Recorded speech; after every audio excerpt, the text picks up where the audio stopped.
Hello everybody, it's TMOG 217. Welcome to a LEGO Icon set review.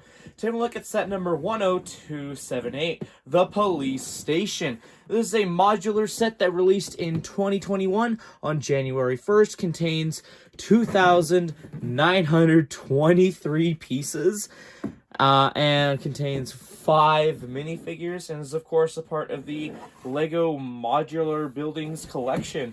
Quite a big box for a big set.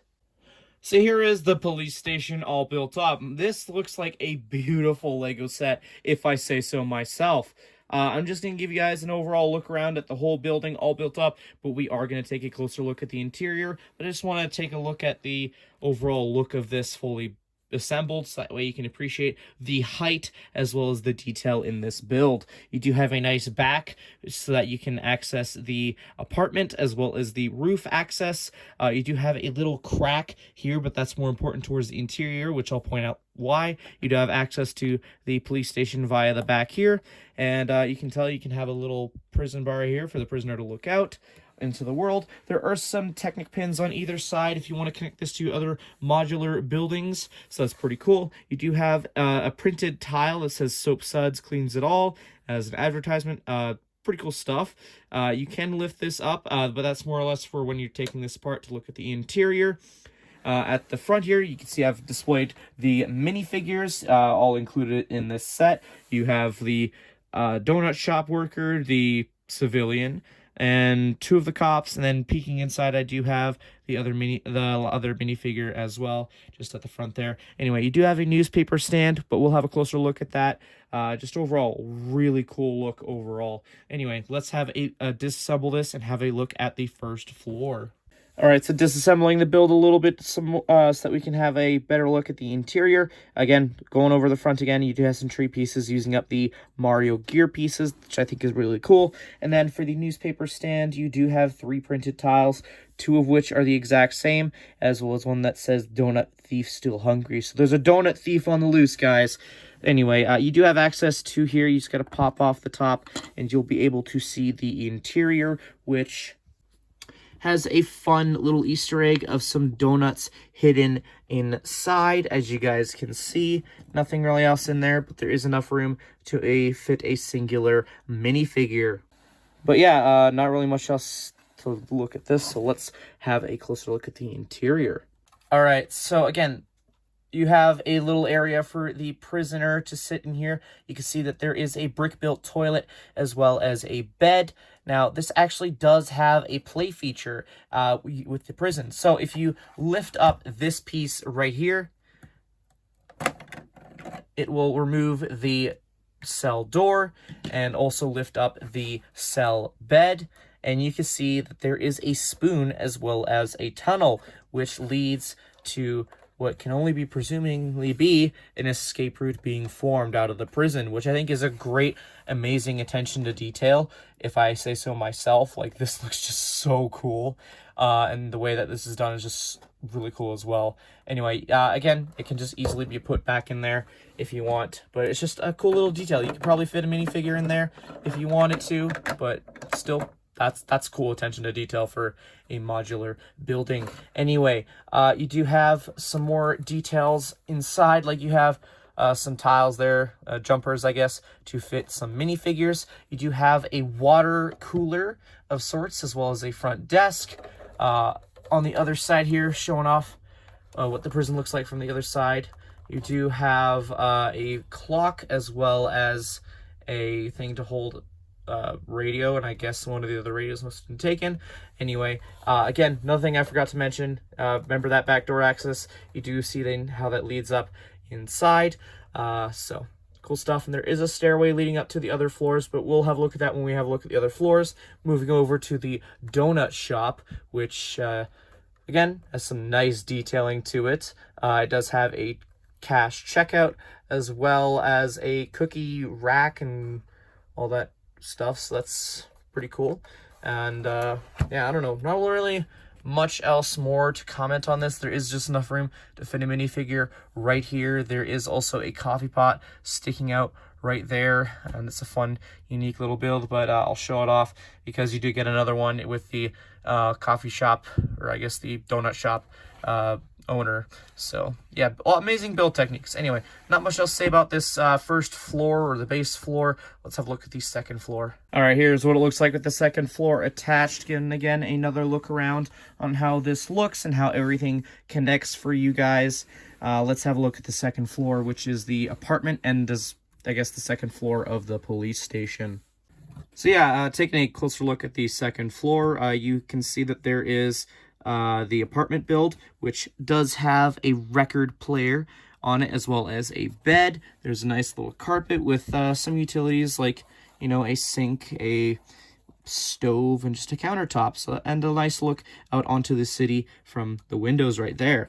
There is a nice little play feature / Easter egg where if you flip up the bed, there is a little hole, which I guess for the resident here makes sense, because, you know, he's kind of got a little lure with cookies attached to it. So I guess the idea is, if you can weave this through correctly enough, the idea is you're supposed to be having this so that he's stealing the cookies, because this does go over top of the donut shop, or I keep calling it cookies, but it's a donut shop. Anyway, cool little attention to detail. And of course, you can flip that bed right down again if you want. For the second floor of the police station, you do have like some office work desks of sorts, one with a typewriter and a phone. Both can sit one minifigure, and you do have a murder board, I guess is what the terminology is called, that just uses a red elastic band. I kind of wish these tiles would have been printed, but it's still cool that they're plain nonetheless. It's fine. You do have a little area to photograph the criminals, I guess, so that's a cool little thing. Kind of wish there would have been a tile that you can include with the minifigure to hold to get even more accuracy to this. There is a little opening at the bottom here to connect to the stairwell, and speaking of the stairwell, you do have another pair of stairs, and the build technique with this is so fun to do. Oh man, I love it. Anyway, let's move on to the third floor, shall we? All right, here's the third floor attached to the build. Again, giving you guys a look at the progress for how each floor attaches and looks on its own. Pretty cool stuff. Just a quick turnaround, and then we'll have a closer look for you guys. Just, yeah, cool stuff. Anyway, closer look now. So again, looking at the third floor, you do have roof for the apartment / donut shop, which does have a water tower. But again, that has roof access to the roof of the police station. Also want to point out that this build has some nice vine work going on, and it connects quite beautifully overall, but it does end here, which is all right. You do have a little robin of sorts who seems to have gotten its hands on a donut, so maybe this is the real donut thief after all, instead of that other minifigure in the apartment. Who knows, maybe it's a partner in crime. Anyway, again, you have to flip this up when you have this section detached. You do have an interior area right here that you can just pull up on this smokestack, and it will reveal the interior, and it shows that it's like an evidence locker of sorts, and there is stuff on the opposite side of a crowbar and just some jars. So I think that is put on quite well. It just attaches almost seamlessly right there. As for the interior, you have like a interrogation room of sorts from the looks of it. Also, you have a little toilet of sorts. I think that that's cool how this was designed, even with the toilet paper. Like, they managed to pull that off beautifully for this build. Anyway, you have staircase access, as well as a door, a specialized door piece just to access the evidence locker room. So that opens and swings open very nicely like so. And I guess you have something that's supposed to represent badges on the wall here. Kind of like a history of the officers who have served in this police station. And I guess you just have a potted plant outside. Yeah, cool stuff. Anyway, let's have a look at the roof, I guess, since that's the last thing. All right, so here is the roof. Nothing really much to say about it. It's a roof. It's got an antenna for communications. There is enough room to fit a lot of minifigures, or a bat signal from a Bat Cycle set released in 2022 or something, or I guess 2021. I don't know. Image on screen for the one I'm talking about right here, but that's what I would do, is put that bat signal right here. You know, it fits, it works. One thing that's worth mentioning to point out is I love the inclusion of the Minecraft wolf headpiece integrated into this thing right here. That's just really cool how that was done. Studs not on top technique. Overall, really cool stuff. Anyway, not really much else to say about this roof piece, so let's attach it and then move on to the minifigures, shall we? So I'm going to look at the first two minifigures included in this set. On the left, you have the Donut Shop Clerk. This is a pretty cool looking minifigure. Unfortunately, none of the minifigures in the set have exclusive parts, just fair warning. But still, coffee part, it looks really well captured in a brick build form. So that's really cool. The minifigure does have a double-sided facial expression, so that's pretty cool. I just like having it look in the cheery face because, you know, who doesn't like working at a donut shop? Anyway, we have the newsstand operator, or the donut thief himself, unless it was that Robin. You tell me in the comments section. Anyway, he does hold a copy of the Daily Brick, which says the donut thief is still hungry. He does have a lure with a donut on it, so that's pretty cool. He doesn't have an exclusive facial print because, again, city parts, but he does have that little satchel piece, which is always a nice inclusion. And yeah, not much else to say about these two minifigures. Let's move on to the next two.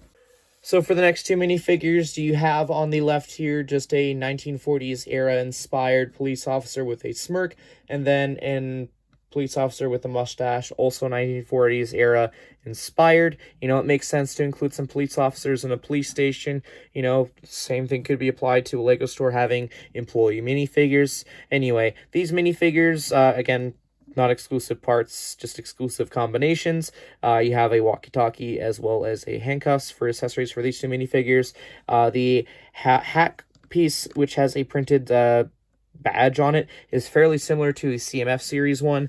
However, the CMF Series 1 has an actual molded on badge to it, so just something cool I thought I'd point out and for the difference here. Anyway, not much else to say about these two minifigures. Let's move on to the final minifigure in this set. Having a look at the last minifigure in this set, you just have the police officer female. You could be arguing that it's the police chief because it does have a different torso than the others, and has a mug as her accessory. The facial print is actually something interesting. It is the same one used in the Genie Girl that was first used in Series 12, if I'm not mistaken. So maybe this commissioner wished to be free as a genie and then wished to be a commissioner. I don't know. I'm just... Maybe. Who knows? Headcanon, whatever. Again, non-exclusive parts, just exclusive combinations. Not much else to say about this minifigure. Moving on to what else is included in this set. Taking a look at the very big, thick instructions. You just have the front of the build on the instructions. Kind of bland, but oh well. You do have a little QR code if you want to build the set digitally. Does have a little, I guess, introduction to the set by the set designer himself, so feel free to pause the video if you want to have a read light right there. And it continues on for another page about the story of the build, I guess, of the donut thief, etc. Pretty cool stuff. Flipping open to the next page just tells you about how to use a brick separator as well as the bags and what the bags build. But yeah, no progress bar. This is before progress bars were introduced in LEGO sets. One thing I will mention regarding the build process for using these instructions is my eyes got pretty sore pretty quickly after looking at the build on the instructions with a black background. This is when LEGO 18+ sets were very commonly having a black background. For some sets it works, for some it didn't. I think for a long exposure time of building this, your eyes will get sore like mine, and yeah, probably build this one digitally, because I'm hoping, I haven't quite researched, but that maybe it will be a different background. Anyway, flipping all the way to the back, it just shows the completed model. Now, apparently throughout the instructions, there are some fun facts about certain sections, like the typewriter, the classic phone, and I guess for this one, the laundromat one. But yeah, doesn't show the minifigures in it. That's fine. Just have a parts listing that goes on for quite a few pages, because, you know, this is a almost 3,000 piece set. And no advertisements, just a feedback and win. And then the back end of the build, which is pretty cool, not gonna lie. Anyway, let's have a look at what else is in this set. In terms of extra parts, this is all that I got in my copy of this big set. So you get a big set, you get a big amount of extras. Honestly, for a set that retailed for 270 Canadian on release till its retirement, this is a really cool set. The build process was fun, minus the black and background of the instructions. definitely recommend picking this up. It's a beautiful display piece, and there's tons of room for you to add your own police minifigures from your own collection, and it definitely will fit in with your other modulars. This may be the start myself of me collecting modulars every now and then, because this just left that good of an impact on me. I definitely recommend picking this up. I can't stress that enough. This is such a beautiful set, especially for what you're paying. It feels fair, and like, honestly, 3,000 pieces for what is essentially almost $300. Like, that seems fair to me. This, honestly, no complaints with this at all, besides the instructions. Minifigure selection is great, and it's just overall everything great about this. Highly recommend it. Anyway, those are more or less my thoughts. Let me know yours in the comment section down below. If you enjoyed this review, make sure to hit that like button, subscribe if you're new to the channel, all that fun stuff. Anyway, thank you everyone so much for watching, and I'll see you all in a future video. Till then, see you later. Bye.